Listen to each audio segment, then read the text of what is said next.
మెదక్ పట్టణంలో బీజేపీ ఆధ్వర్యంలో అభియాన్ కార్యక్రమంలో భాగంగా ప్రభుత్వం ఇచ్చిన హామీలను వెంటనే నెరవేర్చాలని మెదక్ జిల్లా బీజేపీ అధ్యక్షుడు గడ్డం శ్రీనివాస్ మాట్లాడుతూ గత ప్రభుత్వం మాదిరిగానే ఈ ప్రభుత్వం కూడా ఇచ్చిన హామీలను నెరవేర్చాలని ఆయన డిమాండ్ చేశారు. ఈ కార్యక్రమంలో మెదక్ అసెంబ్లీ కాన్స్టిట్యున్సీ ఇన్ఛార్జ్ పంజా విజయ్ కుమార్, బీజేపీ సీనియర్ నాయకుడు ఎంఎల్ రెడ్డి, నాని ప్రసాద్ తదితరులు పాల్గొన్నారు. సోదర సోదరిమణులు, భారతీయ జనతా పార్టీ సభ్యులకు నా యొక్క నమస్కారాలు తెలియజేస్తా ఉన్నాను. తెలంగాణ రాష్ట్రం ఏర్పడడానికి సబ్బండ వర్గాలు పెన్ డౌన్, గన్ డౌన్ కొట్లాడి సాధించుకున్నటువంటి తెలంగాణ. మన తెలంగాణ మనకొస్తే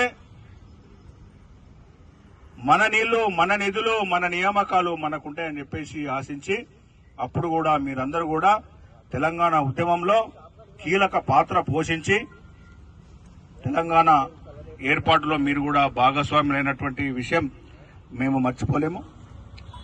తెలంగాణ రాష్ట్రం ఏర్పడ్డది, మన రాష్ట్రం మనకు ఏర్పడ్డది. ఏర్పడ్డ తర్వాత మన ఉద్యోగాలు మనకు వస్తాయి.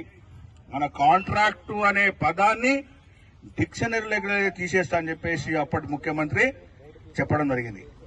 మనం అప్పుడు కలెక్టర్ ఆఫీసు అక్కడ అద్దె భవనంలో ఉండే, అక్కడికి వచ్చేసి మీకు సంపూర్ణ మద్దతు తెలియడం జరిగింది.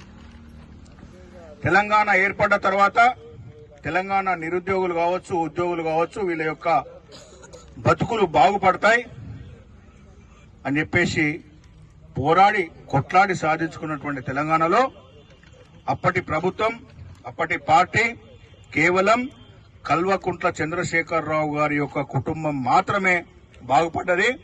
ఆయన సబ్బండ వర్గాలను మోసం చేసి, దగా చేసి అధికారంలో ఉంటే, బిడ్డ నువ్వు ఇంటికి పోవాలి, నువ్వు ఫామ్ హౌస్కే పరిమితం కావాలి, నువ్వు ఇచ్చినటువంటి ఏ ఒక్క హామీని కూడా నెరవేర్చడం లేదు, కాబట్టి నువ్వు తప్పకుండా రెస్ట్ తీసుకోవాల్సిందని చెప్పేసి ఆ పార్టీని గద్దె దించి మరి ఇంకొక పార్టీ అధికారంలోకి వచ్చింది.